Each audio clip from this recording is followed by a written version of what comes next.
জয় গৌর, জয় নিতাই। আজ 27শে আগস্ট 2024 ও 10ই ভাদ্র 1431 মঙ্গলবার, শ্রীকৃষ্ণ জন্মাষ্টমী ব্রত। এই শ্রীকৃষ্ণ জন্মাষ্টমী ব্রতের দিনে আমি শ্রী চৈতন্য চরিতামৃত পাঠ করছি। আজ আমি পাঠ করছি শ্রী চৈতন্য চরিতামৃতের আদিলীলা সপ্তম অধ্যায় পঞ্চতত্ত্বাখ্যান নিরূপণের শ্লোক 140 থেকে 144। হরে কৃষ্ণ হরে কৃষ্ণ কৃষ্ণ কৃষ্ণ হরে হরে, হরে রাম রাম রাম হরে হরে। শ্লোক 140। তারে নির্বিশেষ কহি চিচ্ছক্তি না মানি, অর্ধ স্বরূপ না মানিলে পূর্ণতা হয় হানি। শ্লোকার্থ: সেই পরমেশ্বরকে যখন নির্বিশেষ বলে বর্ণনা করা হয় তখন তার চিন্ময় শক্তিকে অস্বীকার করা হয়। ন্যায়শাস্ত্র অনুসারে সত্যের অর্ধাংশ যদি না স্বীকার করা হয় তাহলে পূর্ণ স্বরূপ জানা যায় না। তাৎপর্য: উপনিষদে বলা হয়েছে ওং পূর্ণমদ পূর্ণমিদং পূর্ণাৎ পূর্ণমদচ্যতে পূর্ণস্য পূর্ণমাদায় পূর্ণমেবাবশিষ্যতে। ঈশোপনিষদ, বৃহদারণ্যক উপনিষদ ও অন্যান্য উপনিষদে বর্ণিত এই শ্লোকে বর্ণনা করা হয়েছে যে পরমেশ্বর ভগবান ষড়ৈশ্বর্যপূর্ণ, তিনি অদ্বিতীয় তত্ত্ব। কেননা তিনি সমস্ত ঐশ্বর্য, বীর্য, যশ, শ্রী, জ্ঞান ও বৈরাগ্যের অধীশ্বর। ব্রহ্ম মানে হচ্ছে বৃহত্তম, কিন্তু পরমেশ্বর ভগবান হচ্ছেন বৃহত্তম থেকেও বৃহত্তর। ঠিক যেমন সূর্যমণ্ডল সমগ্র ব্রহ্মাণ্ডে পরিব্যাপ্ত সূর্যকিরণ থেকে মহত্তর।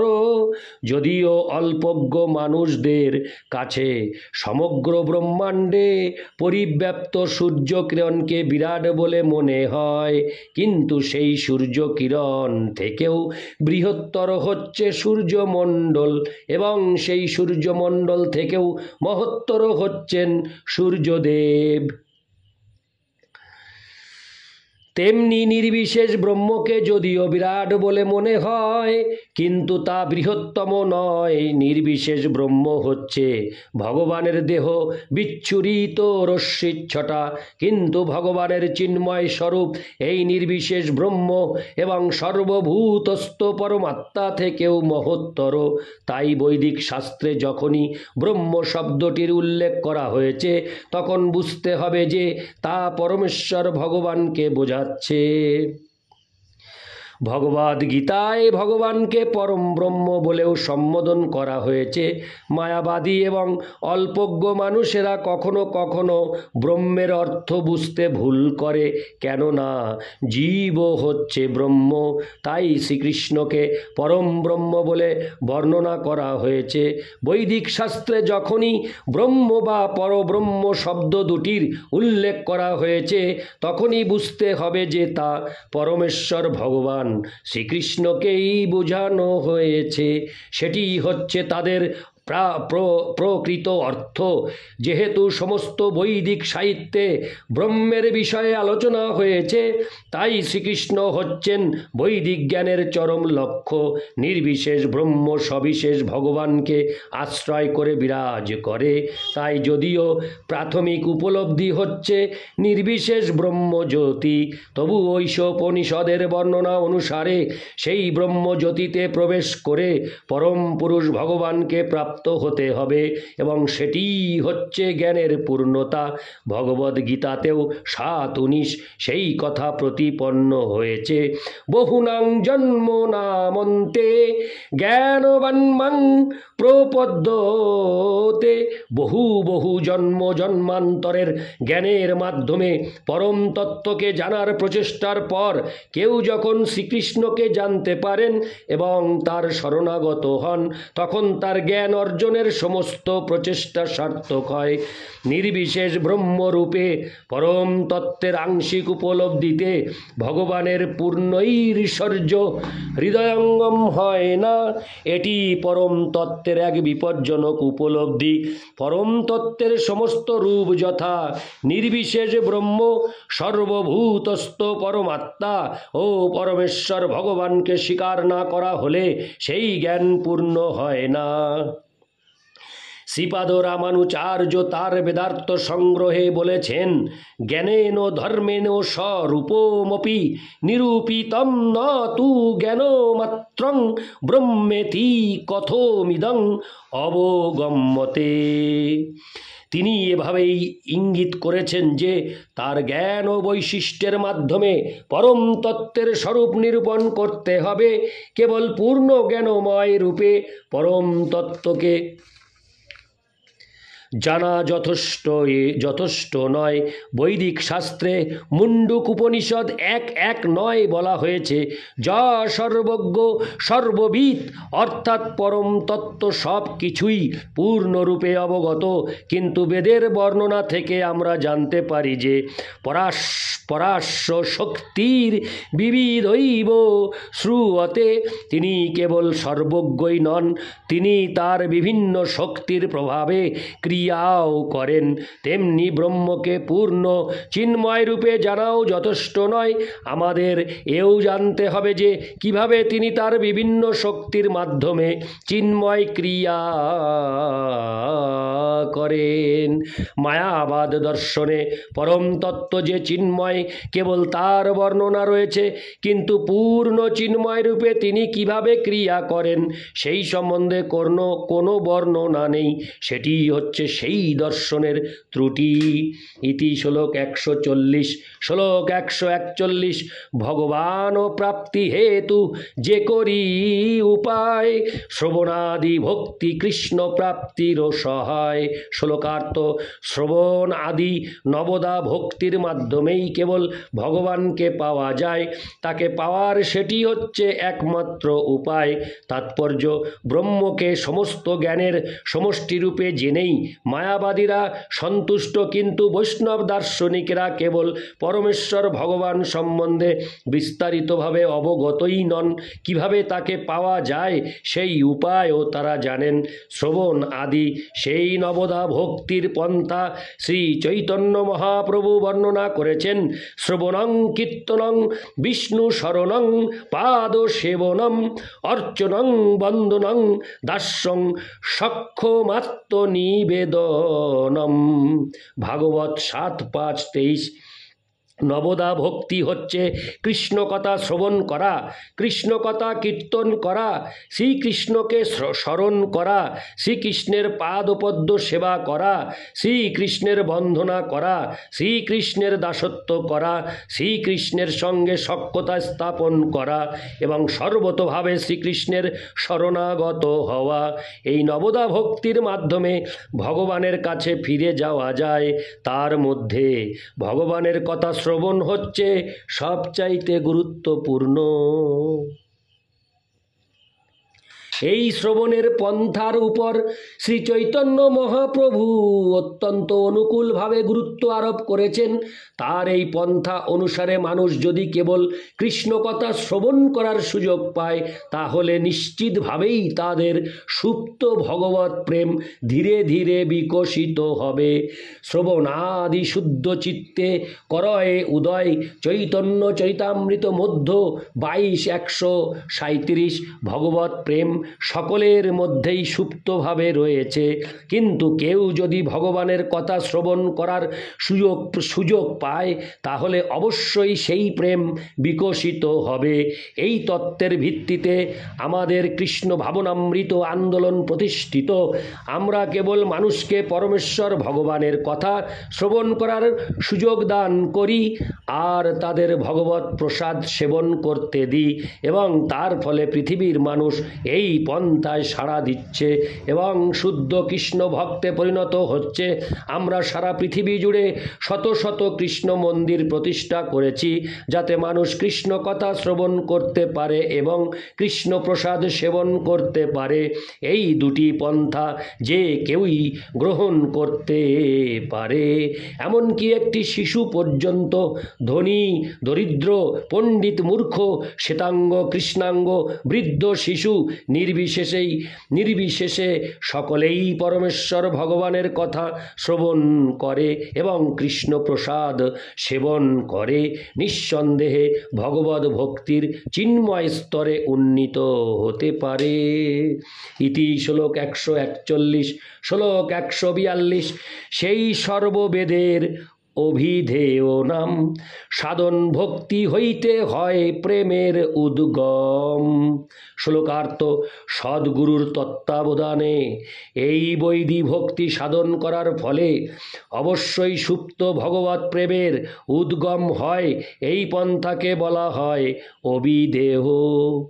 তাৎপর্য: শ্রবণ কীর্তন আদির মাধ্যমে ভগবত ভক্তি অনুশীলন করার ফলে বদ্ধ জীবের কলুষিত হৃদয় নির্মল হয় এবং তখন তিনি পরমেশ্বর ভগবানের সঙ্গে তার নিত্য সম্বন্ধ উপলব্ধি করতে পারেন।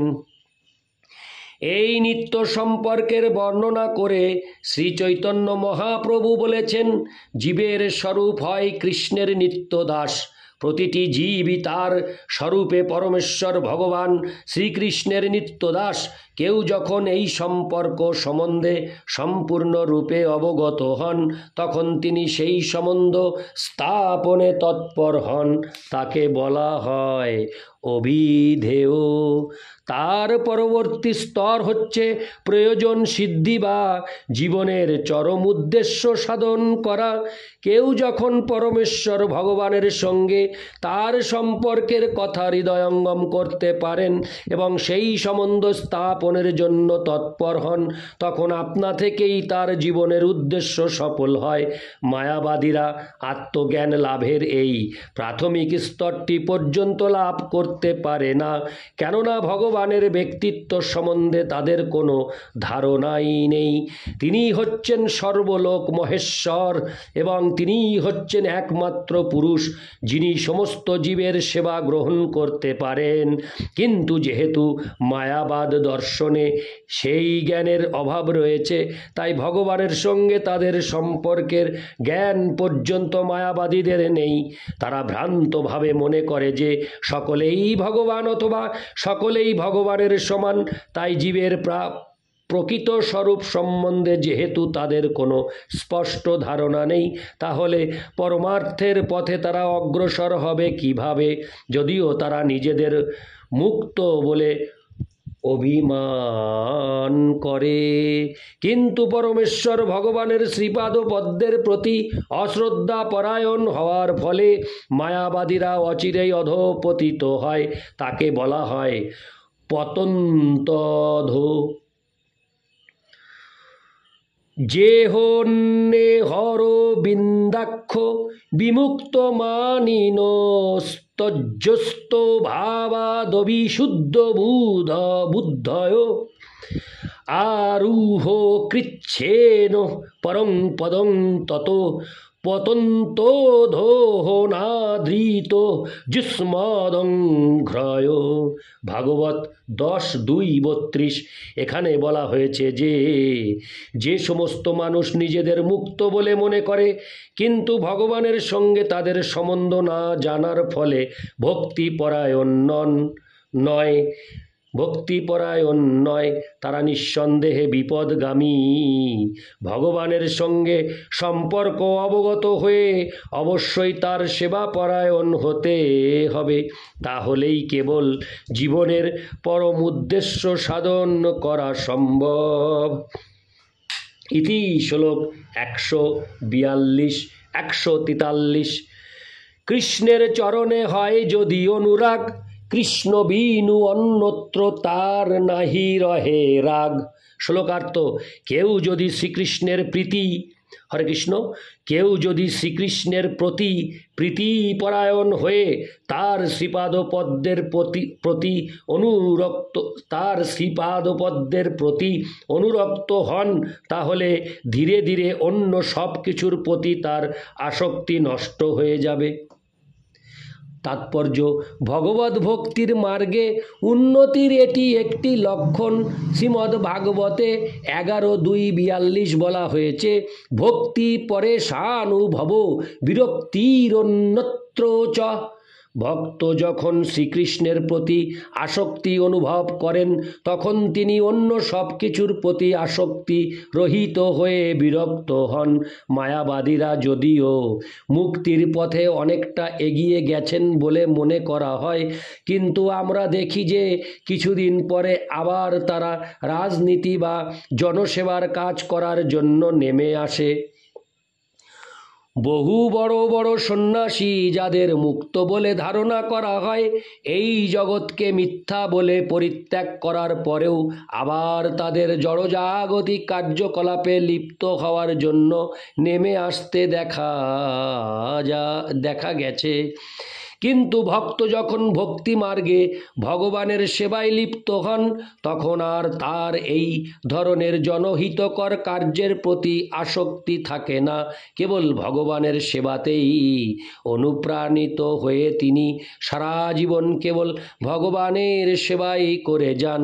এটিই হচ্ছে বৈষ্ণবের সঙ্গে মায়াবাদীর পার্থক্য।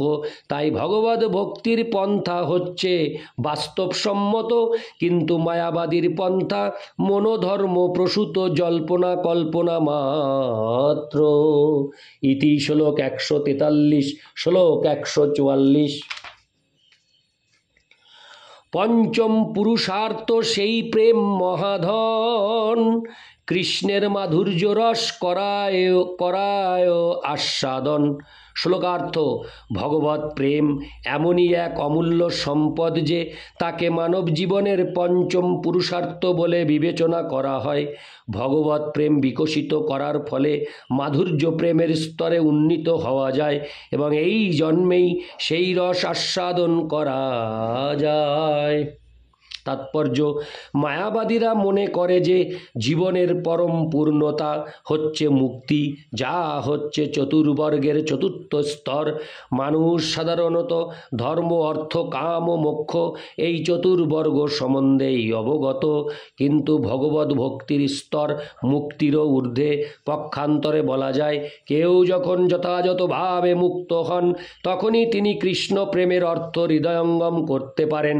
শ্রীচৈতন্য মহাপ্রভু যখন শ্রীরূপ গোস্বামীকে শিক্ষা দিচ্ছিলেন, তখন তিনি বলেছিলেন, কোটি মুক্ত মধ্যে দুর্লভ এক কৃষ্ণ ভক্ত।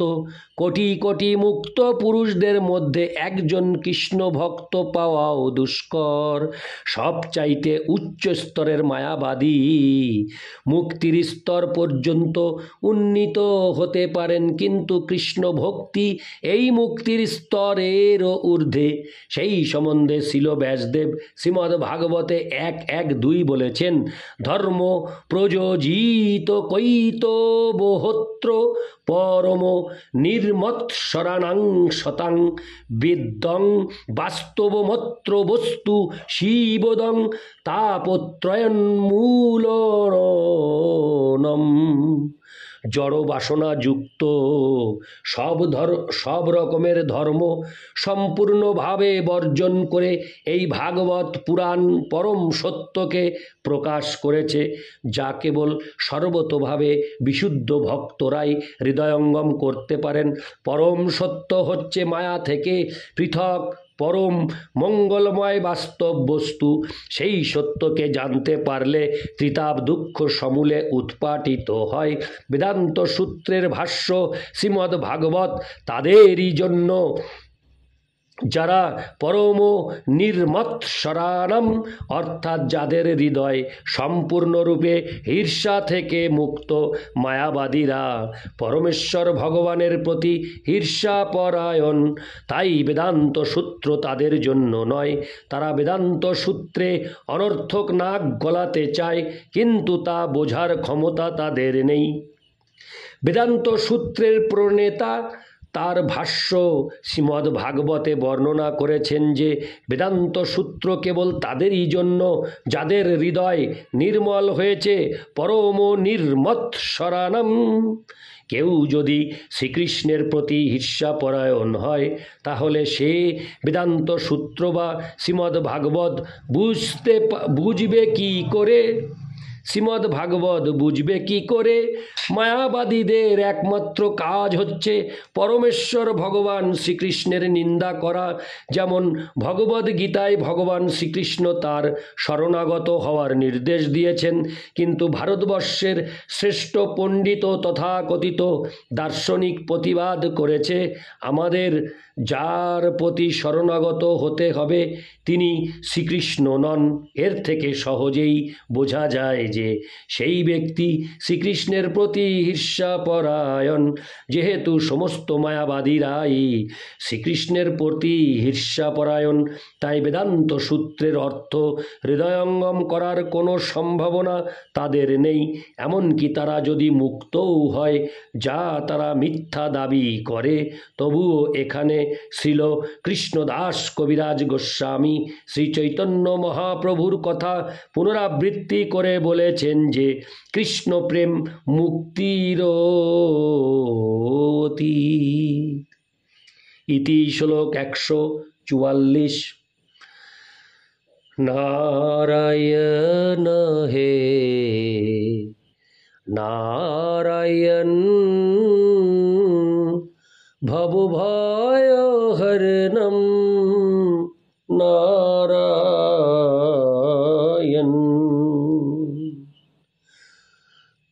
জয় গৌর, জয় নিতাই, হরে কৃষ্ণ, রাধে রাধে, হরি বল।